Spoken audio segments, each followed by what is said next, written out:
In this particular video, we are going to look into object-oriented programming using Python.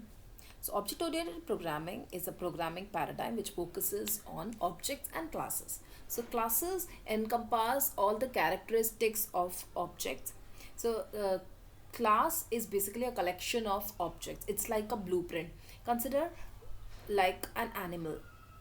So an animal will have certain characteristics, and for animals I can have objects like dogs, cats, uh, or any other kind of animal. So those can be the objects, but various characteristics of an animal gets encompassed in something called as the class.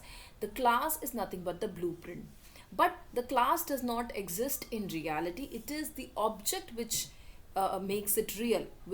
We realize a class using an object. So with the help of a class, I define what are the characteristics and what are the behavior in a particular class, and then it's using the objects that I make use of those characteristics and those attributes and behavior of a class.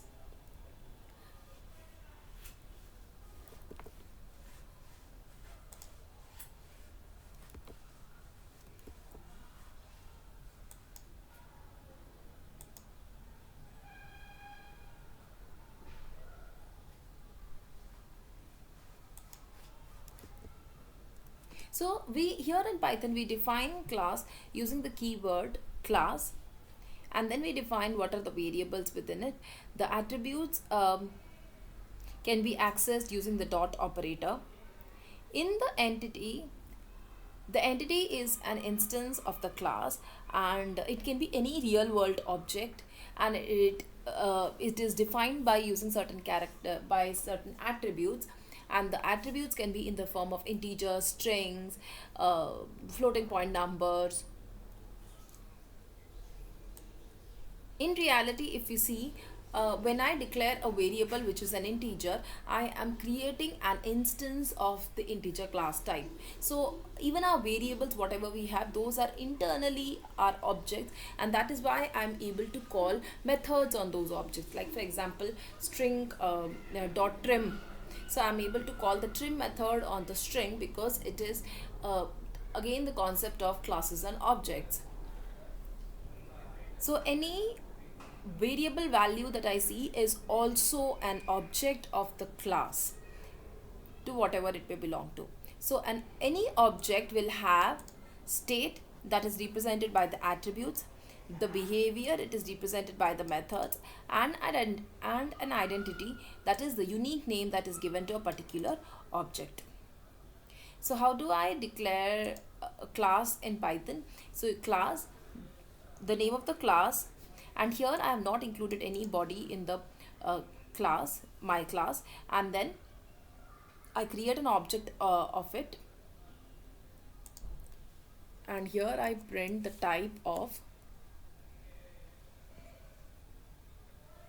the object. So here this is an object of class which is called my class. Okay, now let me declare a variable here which is greet, and here in this method in this class I'm declaring a method which is called greet. When I want to say the object name dot greet of, it internally passes greet of obj. So here greet is expecting an argument, and that argument is nothing but the object. So when I call the method, it works. If I do not include any argument here, it gives me an error. And let us see what happens if I try to print that argument. Let us see what is included there. It is nothing but the object, you can see here.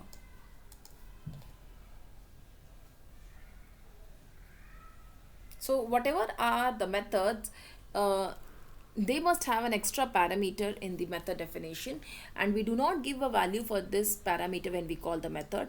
The Python provides that particular parameter. So if I have a method that takes no arguments, then still we are going to have one argument, as we saw in this case. Calling the help method on the class will show me whatever are the methods, along with it any kinds of variables that are associated with it. Calling the dunderdict method on the class will again display the details of the class. Here it shows the attributes, if there are any weak references, if there is any documentation included, any kind of annotations.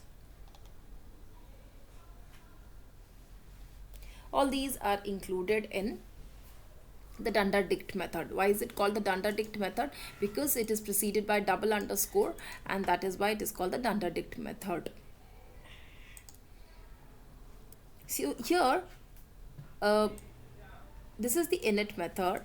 So whenever I create an object, it will by default called the init method. Internally it calls the new method and the init method, but we define anything that we want to in the init method. So here as soon as I create an object, it will call the init method. The init method is printing initializer as seen here, and then it will print this particular message, initialize called, and here I am calling obj.greet. So in this obj.greet I am printing hi, and that is what gets printed here. Let me also show you what if we have any kind of attributes. So here I have two attributes, name and the roll number. I pass the values of the name and the roll number here, and this is the default argument that we anyways pass.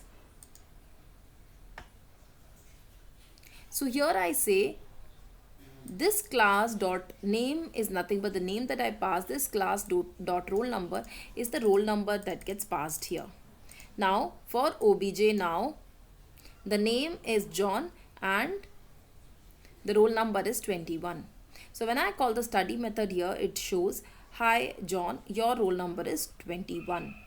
For another object, I pass Jacob and 41. So obj1 dot name will display Jacob, and obj1 dot roll number has now got the value 41. So when I call the study method here, it shows, hi Jacob, your roll number is 41. Now we can see the dunderdict method on this particular class.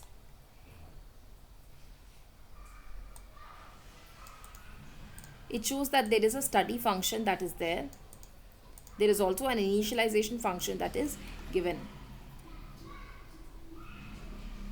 The dunderdict method, as you can see here, called on the object displays whatever are the instance variables. Now these are the instance variables.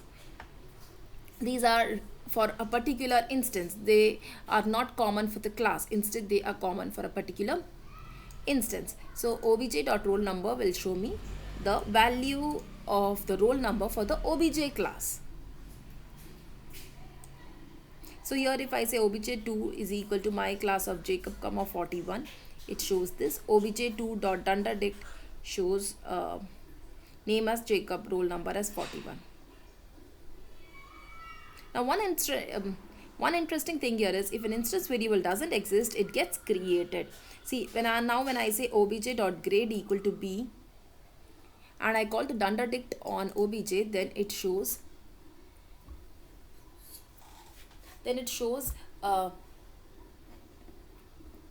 grade also. But here on obj2 this is not called.